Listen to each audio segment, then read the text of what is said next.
రామాయపట్నం ఓడరేవుకు వెళ్లేందుకు భూములు ఇచ్చిన రైతులకు ఎట్టకెళ్లకు పరిహారం అందింది.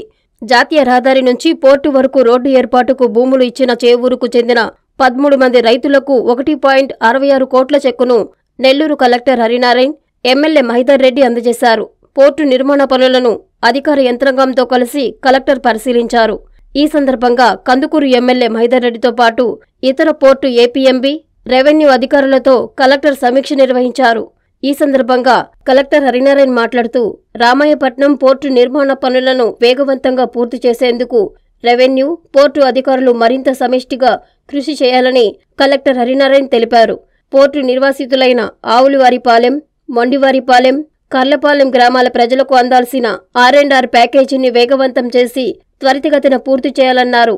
అనంతరం ఎమ్మెల్యే మహిదర్ రెడ్డి మాట్లాడుతూ రామాయపట్నం పనులు అత్యంత వేగవంతంగా కొనసాగుతున్నాయని చెప్పారు. ప్రతిపక్షాలకు తనదైన శైలిలో సమాధానమిచ్చారు. కాగా పాఠశాలలు ప్రారంభమై 2 నెలలు గడుస్తున్నా తమ పిల్లలకు పాఠశాల వసతి లేక చదువుకు దూరం కావాల్సి వస్తోందంటూ ఆవులవారిపాలెం, మొండివారిపాలెం గ్రామస్తులు ఆవేదన వ్యక్తం చేస్తున్నారు. ఈ కార్యక్రమంలో JC Kurmanath, Kandukur sub collector Shobhika, port MD Pratap Reddy, vice chairman Nagarjuna, GM Bheemudu తదితరులు పాల్గొన్నారు. ఈ రోజు ఏదైతే మనకు కందుకూరు నియోజకవర్గంలో కుడ్లూరు మండలంలో మన రామాయపట్నం పోర్ట్ ఏదైతే రాష్ట్ర ప్రభుత్వం నిర్మిస్తున్నామో దీనికి సంబంధించి ఏదైతే భూ సేకరణకు సంబంధించిన అంశాలు ఉన్నాయో దాని మీద ఇక్కడ పోర్ట్ అథారిటీస్, అదేవిధంగా ఏపీఎంబీ అథారిటీస్ వారితో మన స్థానిక ఎమ్మెల్యే గౌరవనీయులు మహిదర్ రెడ్డి గారు సమీక్షంలో ఇక్కడ సమీక్షించడం జరిగింది. ఈ రోజు ఏదైతే ఈ రోడ్ ఉందో ఒక 7 acres చొప్పున ఉన్న పెండింగ్ ఉన్నటువంటి ల్యాండ్ అక్విజిషన్ కూడా కంప్లీట్ చేస్తూ ఆ ఒక్క బెనిఫిషరీస్ కూడా ఇక్కడ వాళ్ళకు ఇవ్వాల్సిన అమౌంట్ అని కూడా ఇవ్వడం జరిగింది. అది మాత్రం కాకుండా మనకు ఆల్రెడీ 2 గ్రామాలకు సంబంధించి ఏదైతే R&R యాక్టివిటీస్ జరుగుతున్నాయో ఆ R&R యాక్టివిటీస్ ని కూడా వేగవంతం చేసి త్వరితగతిలో అది పూర్తి చేస్తూ అక్కడ ఉన్న ప్రజలందరూ కూడా సౌకర్యాలు ఎట్లా కల్పించాలని కూడా ఇక్కడ చర్చించుకోవడం జరిగింది. అది మాత్రం కాకుండా ఇతర అంశాలు, భూసేకరణకు సంబంధించిన ఇతర అంశాలని కూడా ఇక్కడ చర్చించి ఈ ప్రాంత ప్రజలు ఒక మేలు కూడా ఎట్లా జరిపించాలని, ఈ పోర్టు వల్ల ఈ ప్రాంత ప్రజలు కూడా ఈ పోర్టు ఉపయోగపడాలని కొన్ని విషయాలు కూడా చర్చించడం జరిగింది.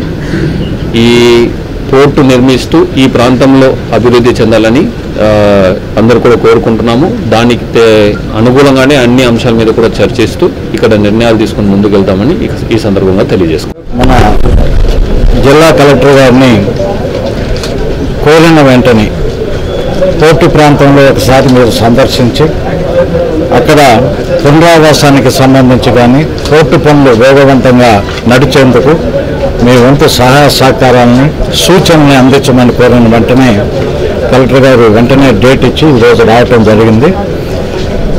వచ్చిన తర్వాత చాలా ఫర్టైల్ డిస్కషన్స్ నడిచినాయి. పోర్టుకు సంబంధించి కానీ R&Rకి సంబంధించి కానీ ఇక్కడ ప్రధానంగా R&Rకి సంబంధించి ఎంత వేగవంతంగా వాళ్ళకి మనం ఇన్ఫ్రాస్ట్రక్చర్ని బిల్డప్ చేసి ఇవ్వగలం. ఈ కర్లపాలెం విలేజ్కి సంబంధించి కూడా డ్రాయింగ్స్ కూడా అన్ని పూర్తయినాయి. భూమి కూడా ఫైనలైజ్ చేయటం జరిగింది. వీళ్ళకి సంబంధించి మేలు అనేది మాత్రం ఖచ్చితంగా ప్రభుత్వ పరంగా జరిగిపోయేదానికే ప్రయత్నం జరుగుతూ ఉంది, జరుగుద్ది కూడా. రెండవది, ఇందాక మీరు కట్ ఆఫ్ డేట్ అడిగారు. అది కలెక్టర్ గారి పరిధిలో వారు సమాధానం జరపడం జరిగింది.